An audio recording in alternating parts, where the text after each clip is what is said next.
The Battle of Manzikert stands as one of the most pivotal battles in medieval history, with consequences that rippled through the centuries.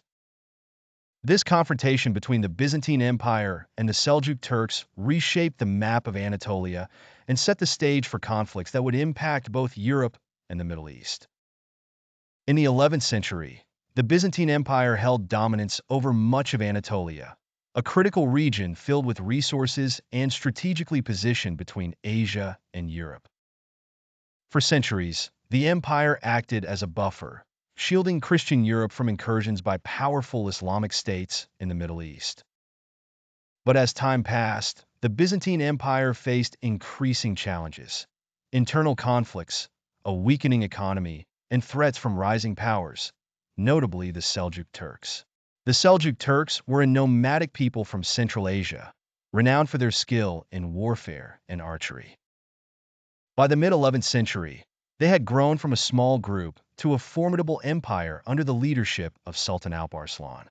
Their influence stretched across Persia and into the eastern parts of Anatolia, where they clashed with Byzantine forces repeatedly. The Byzantine Emperor Romanos IV Diogenes ascended the throne with the primary goal of halting the Turkish expansion.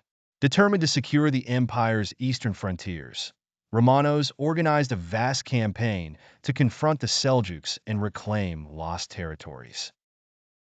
This was a significant decision, as the Byzantine forces were a mix of seasoned soldiers and hired mercenaries, drawn from diverse backgrounds. Romanos knew he had one chance to prove his military prowess and save his empire. In the summer of 1071, Romanos and his army marched toward the eastern frontier, intending to recapture the fortress town of Manzikert, which had fallen under Turkish control. Romanos hoped for a decisive victory that would show the strength of the Byzantine Empire. As the Byzantine army advanced, Alp Arslan initially avoided direct confrontation, choosing instead to raid and harass the Byzantine forces.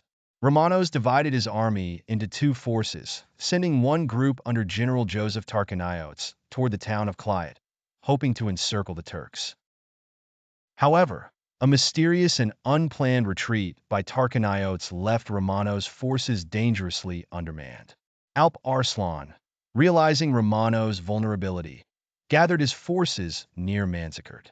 His strategy centered around using the Seljuk army's famous mobility and knowledge of the terrain. He arranged his forces in a crescent formation, prepared to envelop the Byzantine army, and relied on his highly mobile archers to inflict maximum casualties from a distance. On August 26, 1071, the battle commenced. Romanos ordered a direct advance, seeking to break the Seljuk lines quickly and decisively. But Alp Arslan's forces, experienced in guerrilla warfare, executed a series of feigned retreats. As the Byzantine army advanced, Seljuk archers unleashed a deadly barrage, striking from afar and then retreating, drawing the Byzantine soldiers further into a vulnerable position. As the day wore on, the Byzantine forces grew exhausted and disorganized. Romanos attempted to maintain control, rallying his troops, but his mercenary forces were losing morale. At a critical moment, a misunderstanding in the Byzantine lines led to a premature withdrawal by a portion of the army, which Romanos attempted to prevent.